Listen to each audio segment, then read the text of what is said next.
민주당 문재인 후보가 전주를 찾아 지지를 호소했습니다. 문 후보는 개혁과 안정을 동시에 추진하겠다고 밝혔습니다. 만 18세가 선거권이 없는 나라는 OECD 국가 가운데 대한민국이 유일합니다. 청소년들이 나서 직접 대통령 선거를 치르기로 했습니다. 2심까지 유죄 판결을 받은 비리 공직자들에게 여전히 핵심 직책을 수행하게 한 부안군에 대한 비난 여론이 일고 있습니다. 시청자 여러분 안녕하십니까? 전주 MBC 뉴스데스크입니다. 어제는 국민의당 안철수 후보가 전주를 방문한 데 이어 오늘은 민주당 문재인 후보가 전주를 찾아 지지를 호소했습니다. 개혁과 안정을 동시에 추진하겠다는 계획을 밝혔습니다. 이종휴 기자입니다. 선거운동 이틀째 문재인 민주당 후보가 전주를 방문해 유세를 했습니다. 지지자들의 환호 속에 연단에 오른 문재인 후보는 이번 선거는 촛불 민심과 부패 기득권 간의 대결이라며 자신이 개혁의 적임자라고 밝혔습니다. 누가 1600만 촛불이 염원하는 개혁 적임자입니까? 또 경제와 안보 등 총체적 위기 상황을 안정시킬 수 있는 것은 자신과 민주당뿐이라며 여러 차례 안정을 강조했습니다. 준비된 저 문재인이 준비된 민주당과 함께 안정적인 국정운영 책임지겠습니다. 문 후보는 이어 인사와 예산 등에서 차별받은 전북의 실정을 잘 안다며 전북을 배려하겠다고 재차 확인했습니다. 노인복지회관을 방문한 자리에서는 현재 20만 원인 기초노령연금을 30만 원까지 늘리고 치매 국가 책임제도 도입하겠다고 밝혔습니다. 두 번째로 어르신들에게 아무런 공제 없이 모두 30만 원씩 기초연금을 지급해드리겠다. 한편 하루 전 안철수 후보의 유세장에는 비교적 장년층의 지지자들이 많았던 반면 문재인 후보 유세장에는 젊은 층이 좀 더 많았던 것도 다른 점이었습니다. MBC 뉴스 이종휴입니다. 19살이 되지 않아 아직 투표권이 없는 청소년들이 모의 대선을 치릅니다. 도내에서도 1만 명이 넘는 청소년이 참가할 계획인데 참정권을 얻는 계기가 될 수 있을지 주목됩니다. 김하연 기자가 보도합니다.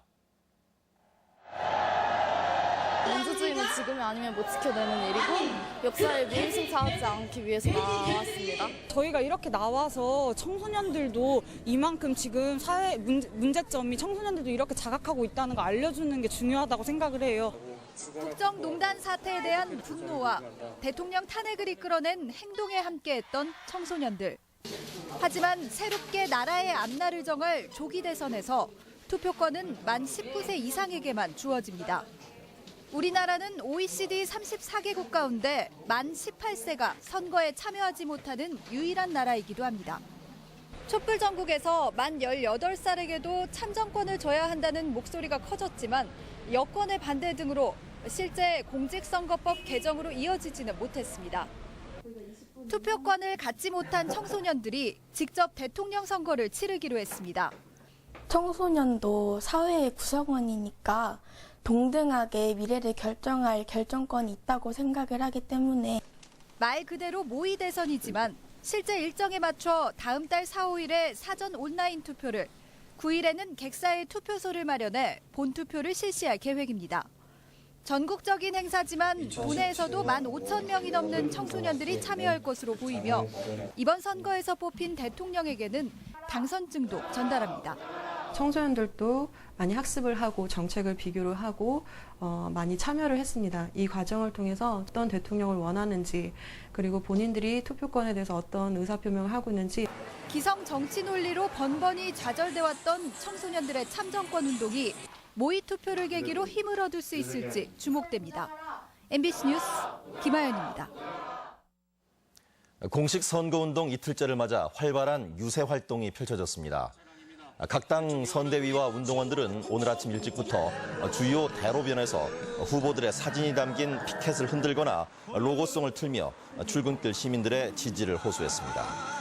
한편 자유한국당 전북도당은 새만금 국제공항 건설과 전북의 4차 산업혁명 기지화, 탄소 바이오 산업 육성, 무주 대구 고속도로 건설 등 7가지 공약을 제시하고 홍준표 후보의 지지를 당부했습니다. 부안군이 비리에 연루된 공직자들을 감싸고 나서 논란이 커지고 있습니다. 2심까지 유죄 판결을 받았지만 군청에서 여전히 요직을 수행하고 있습니다. 보도에 강동엽 기자입니다. 부안군 비서실장과 건설교통과장 등 군청 공무원 3명은 지난해 재판에 넘겨졌습니다. 100억 원대 해안탐방로 공사를 맡은 익산의 한 업체에게 특정 업체에 대한 일괄 하도급을 강요한 혐의입니다.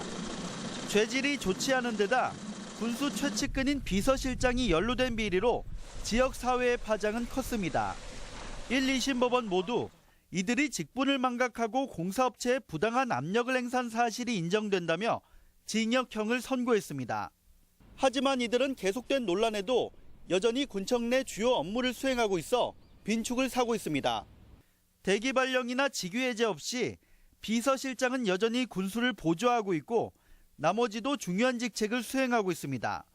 기소 단계부터 도에 요구할 수 있는 중징계 의결도 1심이 끝난 뒤에야 요청했습니다. 업무 수행에는 저희들 큰 무리가 없다고 생각하고 또 범죄가 추가로 나온 것은 아니기 때문에. 하지만 다른 지자체의 사정은 다릅니다. 완주군은 지난해 뇌물수수 혐의에 연루된 직원을 수사 단계에서부터 직위해제시키고 기소되자 중징계 절차를 밟았습니다. 이 권력형 비리에 대해서 지자체장인 군수가 시의적절한 조치를 하지 않는 것은 스스로 군수의 임무를 방기하고 있는 것이고, 논란이 증폭되자 비서실장은 사표를 냈지만 민선 6기 핵심 과제로 청렴을 내세웠던 부안군에 대한 군민들의 시선은 곱지 않아 보입니다. MBC 뉴스 강동엽입니다. 재활용 쓰레기에 일반 쓰레기가 섞여 있는 일이 비일비재하다 보니 전주시가 문전수거라는 특단의 대책을 내놨습니다. 자기 집 앞에 내놓으면 책임감 있는 분리배출이 이뤄질 것으로 전주시는 예상하고 있습니다. 한범수 기자가 보도합니다. 쓰레기 수거 차량이 골목을 돌면서 집집마다 내놓은 쓰레기를 수거합니다. 각 가정에서 플라스틱과 캔 등을 분류해서 집 앞에 모아놓은 겁니다. 기존엔 동네 어귀의 거점 분리수거함에서 수거가 이뤄졌지만 분리배출이 잘 되지 않자 음식물 쓰레기처럼 문전수거 방식이 도입된 겁니다. 삼천 이동과 진북동이 시범구역인데 일주일에 한 번 요일을 정해 수거를 해갑니다. 아무래도 멀리 안 나가니까 집 앞에다 놓으면은 빨리빨리 수거만 해가시면 그게 나은 것 같아요. 전주시의 재활용 쓰레기는 하루 5, 60톤이 배출되지만 재활용이 가능한 건 절반 정도로 다시 분류해 재처리하는데 연간 3억 원이 추가로 듭니다. 결국 재활용 쓰레기의 집 앞 수거는 시민들의 책임감을 높이기 위한 방편입니다. 하지만 거점 수거함이 없어지면 불법 투기가 늘 수도 있어 효과는 좀 더 기다려봐야 하는 상황입니다. 배출량이나 성상이나 이런 부분들을 비교 분석해서 연말에 최종 분석해서 이 부분에 대해서 전면 확대 부분을 검토하고 있습니다. 시민들의 적극적인 참여와 함께 분리수거에 대한 시의 지속적인 홍보도 필요해 보입니다. MBC 뉴스 한범수입니다. 전라북도 지방은 오후 들어 5mm 안팎의 비가 내린 가운데 낮 최고 기온이 전주 22.7도, 군산 21.5도 등 18도에서 23도의 분포를 보이며 쌀쌀했습니다. 기상지청은 내일 낮 기온이 20도 아래로 떨어져 오늘보다 더 쌀쌀하겠으며 목요일인 모레 오후 다시 비가 올 것으로 전망했습니다. 그동안 춘향이라는 프로그램으로 관객을 맞이하던 전북 브랜드 공연이 내일 새로운 작품을 선보입니다. 효의 상징인 심청의 이야기를 현대적 감각으로 재해석했는데 제목이 떴다 심청입니다. 이경희 기자가 보도합니다. 심청의 상징인 연꽃잎을 든 무희들이 화려한 군무로 심청의 결혼을 축하합니다. 결혼식을 마친 심청이 황제에게 과거를 풀어놓으며 떴다 심청의 이야기가 시작됩니다. 전라북도의 관광 활성화를 위해 4년 전 첫 선을 보인 브랜드 공연이 올해는 심청의 이야기로 찾아왔습니다. 특히 이번 작품은 한국 영화 꽃잎의 장선우 감독이 직접 무대를 연출했습니다. 고전적인 내용을 바탕으로 해서 중간중간에 이제 재미들을 요소들을 이제 안무적인 그런 동작을 많이 추가해서 전북 브랜드 공연은 첫 작품인 춘향이 본격적인 유료 체제로 전환한 지난 2014년 6,700여 명에 이어 지난해 만여 명이 찾는 등 꾸준한 성장세를 보이고 있습니다. 떴다 심청은 내일 무료 개막 공연을 시작으로 연말까지 9개월간 매주 화요일부터 토요일까지 공연을 올립니다. 훨씬 더 좋은 영상들을 쓰게 되고 의상도 훨씬 더 화려해지고요. 감동은 어떻게 한국이 가지고 있는 가장 그 한의 미학이나 슬픔의 미학을 극대화시키는. 올해 새 단장을 한 브랜드 공연 떴다 심청이 유료 관객 점유율을 높이며 관객들로부터 사랑을 받을 수 있을지 주목됩니다. MBC 뉴스 이경입니다. 정읍경찰서는 술에 취한 여성을 성폭행하고 도주한 50대 남성을 추적하고 있습니다. 이 남성은 지난 14일 새벽 2시쯤 술에 취한 여성을 정읍의 한 모텔로 데리고 가 성폭행한 뒤 도주한 혐의를 받고 있는데 경찰은 모텔에 설치된 CCTV를 통해 남성의 인적사항을 파악해 뒤쫓고 있습니다. 오늘의 간추린 뉴스입니다.